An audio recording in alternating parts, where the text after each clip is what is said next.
नमस्कार, मैं हूं संदेश औलख शर्मा। पंजाब के टीवी पर आप सभी का बहुत बहुत स्वागत है। भारत की जनसंख्या बहुत ज्यादा है, इसको लेकर हर कोई चिंतित है। हालांकि सबको ये भी पता है कि जनसंख्या के मामले में दुनिया भर में सबसे पहले नंबर पर चीन है। चीन की जनसंख्या बहुत ज्यादा है, आबादी है जो वो सबसे ज्यादा है। हालांकि चीन ने बहुत सारे नियम कानून भी बनाए हुए हैं, उसके बावजूद चीन की जो आबादी है, आबादी के मामले में चीन है मतलब कि वो पहले नंबर पर है। लेकिन जो नई रिपोर्ट्स सामने आ रही हैं, माहिरों के जो नए सुझाव सामने आ रहे हैं, उनसे ये लग रहा है कि भारत आने वाले कुछ सालों में इस जो आंकड़े को पार कर सकता है, यानी कि चीन को पीछे छोड़ के भारत है जो वो आगे निकल सकता है आबादी के मामले में, जनसंख्या के मामले में। भारत की जनसंख्या को लेकर कुछ रिपोर्ट सामने आई, उसमें जो आंकड़े बताए गए हैं, सबसे पहले वो देख लेते हैं। संयुक्त राष्ट्र ने साल 2019 में एक रिपोर्ट जारी की थी। भारत की जनसंख्या में साल 2050 तक करीब 27 करोड़ 30 लाख की बढ़ोतरी हो सकती है, ये रिपोर्ट में कहा गया है। रिपोर्ट के मुताबिक भारत 2027 तक चीन को पीछे छोड़ सकता है। रिपोर्ट में यह भी कहा गया है कि दुनिया की सबसे अधिक जनसंख्या वाला देश बन सकता है भारत। वहीं चीनी एक्सपर्ट्स के मुताबिक 2027 से पहले ही भारत ये मुकाम हासिल कर लेगा।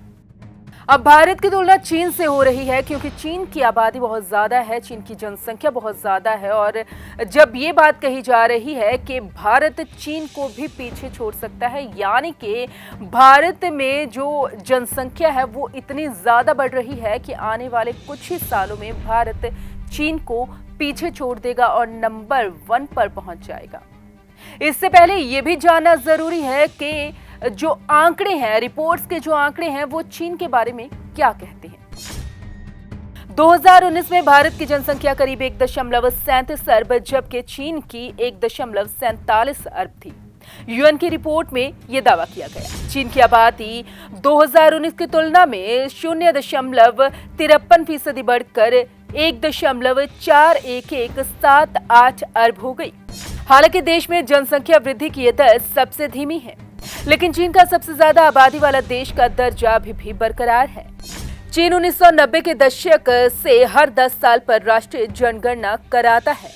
आंकड़ों के मुताबिक देश की जनसंख्या 2010 के मुकाबले 5.38% बढ़कर 1.4178 अरब हो गई है। चीन में 60 साल से अधिक लोगों की आबादी बढ़कर 26.4 करोड़ हो गई है, जो पिछले साल के मुकाबले 18.7% ज्यादा है। चीन में 16 से 59 आयु वर्ग के लोग 88 करोड़ हैं। चीन की जनसंख्या में सबसे ज्यादा 2.1% वृद्धि दर 1982 में हुई जनगणना में दर्ज की गई थी। उसके बाद से इनमें लगातार गिरावट दर्ज की जा रही है। तो ये है वो आंकड़े जो चीन की जनसंख्या को दर्शाते हैं, बताते हैं कि चीन में किस तरह से जनसंख्या पहले बहुत ज्यादा थी, लेकिन अब कहीं ना कहीं कुछ गिरावट है जो वो दर्ज की जा रही है। चीन में 1 चाइल्ड पॉलिसी पहले लागू की गई थी, उसके बाद से गिरावट है जो वो दर्ज की गई। हालांकि अब 2 बच्चों को मंजूरी है जो वो दे दी गई है। वहीं आपको बता दें कि चीन का अब इस समय चीन की सिचुएशन है वो ये है कि वहां पर यूथ है, जो बच्चे हैं, उनकी जनसंख्या कम और बुजुर्गों की जनसंख्या है जो वो ज्यादा हो चुकी है, जो एक चिंता का विषय है। लेकिन चिंता का विषय ये भी है कि कहीं भारत जनसंख्या के मामले में सच में चीन को पीछे न छोड़ दे। नमस्कार।